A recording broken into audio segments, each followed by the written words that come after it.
multiple media people with multiple sources making up multiple baloney regarding Mike McCarthy and Dan Quinn. And yeah, I'm a little bit miffed. Mike Fisher reporting from the Star, not reporting from his mother's basement.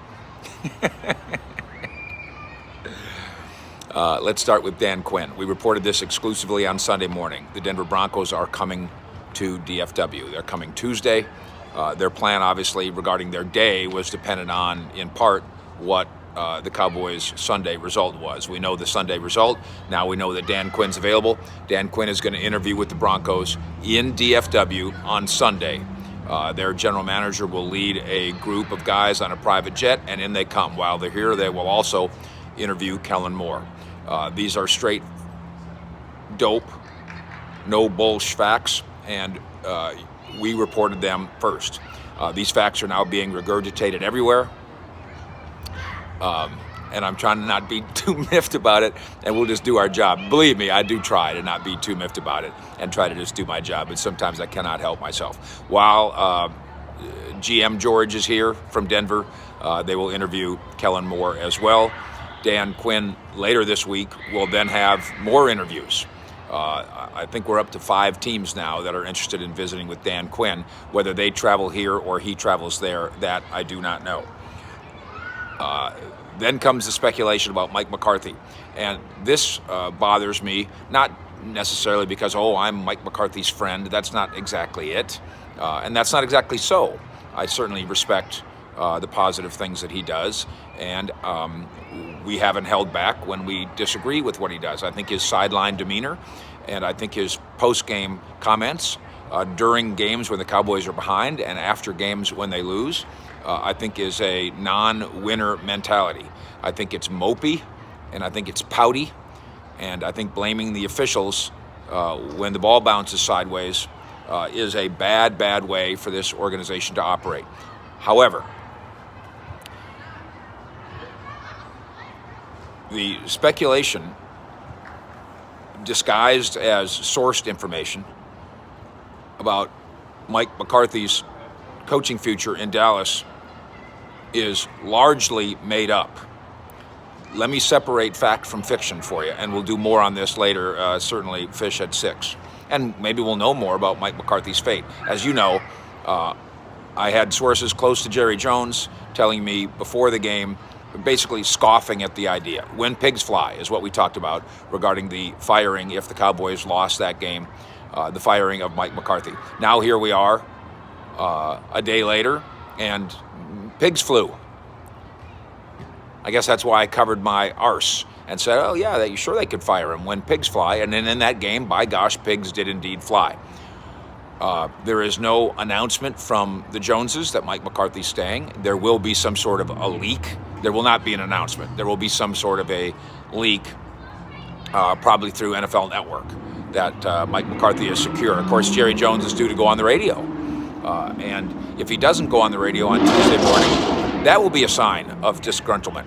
But when I hear, and I say this respectfully to some of my colleagues, and then disrespectfully to others, when we hear, there's some people in the building that are unhappy. Let me tell you something. The building's right there.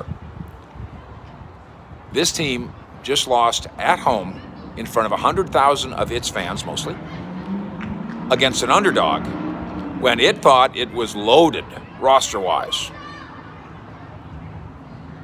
You think you're presenting to me a scoop by telling me there's people inside the building that are unhappy with Mike McCarthy? No shit, Sherlock. You absolutely better believe there are. There's people unhappy with Mike McCarthy. There's people unhappy with Kellen Moore. There's people unhappy with Dak Prescott. There's people unhappy with Jerry Jones. Absolutely true.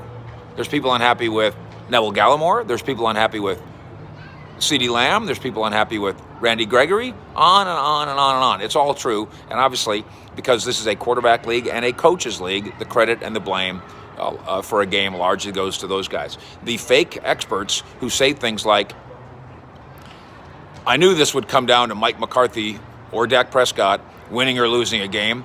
You know how you knew that? Because that's always what it comes down to. The 49ers this week play the Packers, right? And if it's a close game and the 49ers lose, I will tell you right now, it's going to be because of Shanahan / Jimmy G. That's my prediction. And I'll be 100% right unless it's a missed field goal. Put him on the list too. Put Robbie on the list. If it's a close game, they will lose because of a Shanahan decision or a Jimmy G play or a kicker play. That's a fact, because it's always a fact. That's not insight. That's BULLSH. When the Joneses make their final call on Mike McCarthy, a call they did not anticipate having to make at all, because they thought they were going to win that game. This is, by the way, this is why I'm also able to call out the media people who are saying that Jerry was thinking about firing before the game. That's not the way Jerry Jones thinks. But now he's angry, he's unhappy, and he's theoretically looking at options, and he realizes that Dan Quinn, one of his options, is already sitting right here. Okay. And when there's factual information to present to you, we will present it to you. We are not going to pretend. I got a guy that pretending that he was talking to multiple Cowboy sources immediately after the game. And he was in the press box. And I'm like, who are you talking to? You're not talking to anybody. There's nobody to talk to. They're all on the field. They're all walking on the field. So let's cut through the guys that are making this stuff up. Let's cut through the mother's basement guys. When I'm told you first, exclusive about Dan Quinn. And when there's something to tell you about Mike McCarthy, we'll do our best to bring that to you in a fact-based manner as well. Straight dope, no bullsh, fish out.